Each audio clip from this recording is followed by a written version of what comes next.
Marami sa atin ang nagulantang at nabigla nang mabalitaan natin na binarel at napatay si Mima Alicia. Loyalistang vlogger na talaga naman sobrang tapang. Napakatapang na vlogger na maski ako, hindi ko kayang panoorin ang mga vlogs niya. Isa o dalawang video lang ang napanood ko, talaga namang kinikilabutan ako. Hindi ko kayang tapusin, ako ang natatakot para sa kanya. Pero naiintindihan ko kung saan ang gagaling. Bakit siya ganun katapang? Bakit ganun kasidhi ang pakikipaglaban niya? Bakit handa siyang isugal ang buhay niya? Dahil alam ko na nanggaling doon si Alicia, dating DDS, na biglang nahimasmasan. Isang tao na nadapa at muling bumangon. At sa pagbangon niya, inihanda niya yung sarili niya para ibunyag ang kanyang nalalaman. Kaya nga lang, ang mga talunan ay kayang patahimikin ang isang babaeng walang kalaban-laban. Nasaan ang hustisya? Babae. Pero ang panlaban ninyo, karahasan. Akala ko ba may silent martial law? Dahil yun ang malimit sabihin ng mga DDS, ng mga hardcore DDS vloggers. May silent martial law, pinatatahimik ni BBM ang mga kumakalaban sa kanya. Pero bakit walang DDS vlogger na pinatay si BBM or ipinapatay? Bakit loyalista ang pinatay? Bakit DDS ang pumapatay kung mayroong silent martial law? Yung rider na namatay, sino ba ang pumatay sa kanya? Napag-alaman na isa palang DDS na adik. Yung dalawang batang namaril sa Tacloban, napag-alaman din, base sa kanilang usapan, idolo si Duterte. Yan ba ang may silent martial law? Sa tingin ninyo, sa ginawa ninyong pagpatay kay Alicia, panalo na kayo? Sa tingin ninyo, sa pagpatay ninyo sa babaeng walang kalaban-laban, mailuluklok nyo na ba ang gusto ninyong mailuklok sa pinakamataas na posisyon? Sa tingin nyo ba, sa pagpapatay nyo kay Alicia, nakamit na ninyo ang paghihigante?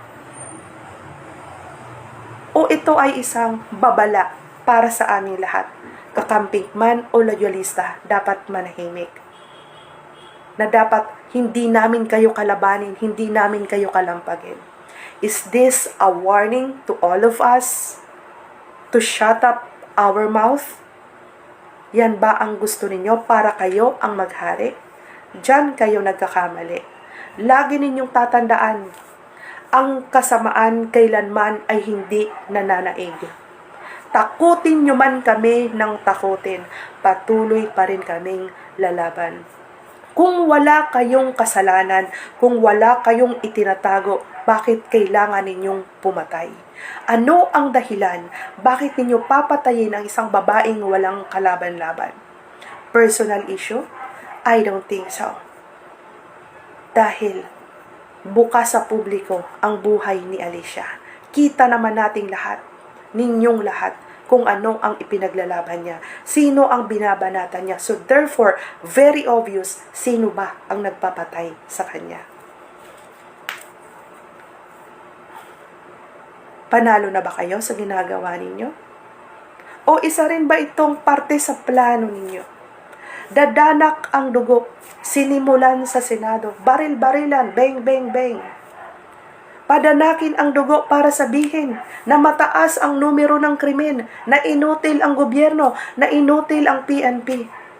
Parte ba to ng plano ninyo para sabihin ninyo na dapat ibalik ang bakal na kamao? Desperado move ba to? Dahil alam ninyo na hanggang dito na lang ang kaya ninyong ilabas? Ito na lang ba ang alas ninyo? Ang pagpapatayin ang mga kontra sa inyo? Hindi kami kumukontra kung sino pa kayo, mga demonyo kayo. Ang kontra namin ang ginagawa ninyo sa kapwa ninyo Pilipino.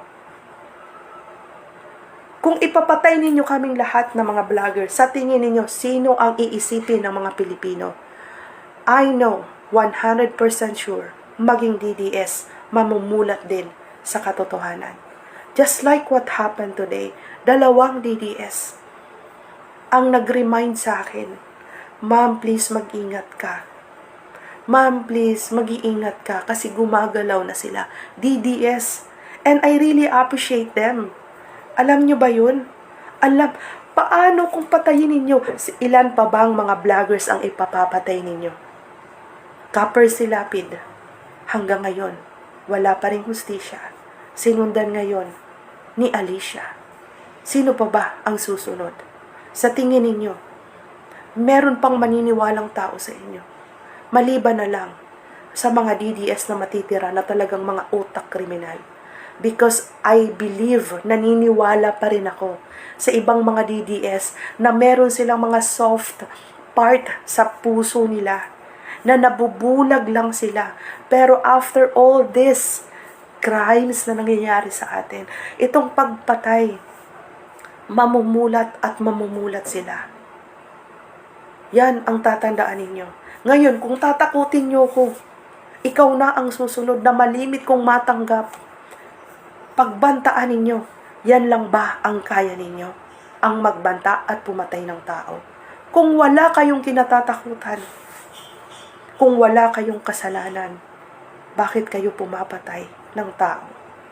Para pagtakpan ang ginawa ninyong karumal-dumal na kasalanan?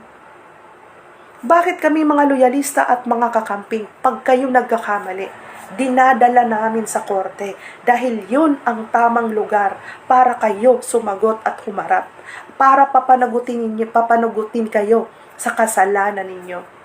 Pero kayo, ano ang ginagawa ninyo? Kung meron man sanang kasalanan si Alicia, sana hindi ninyo kinitil ang buhay niya. Merong korte, merong kulungan, pwede niyang pagbayaran. Hindi kayo Diyos para kumuha ng buhay ng tao. Sino ba ang dapat sisihin? Sino ba ang dapat ituro? Sino ba ang mastermind dito?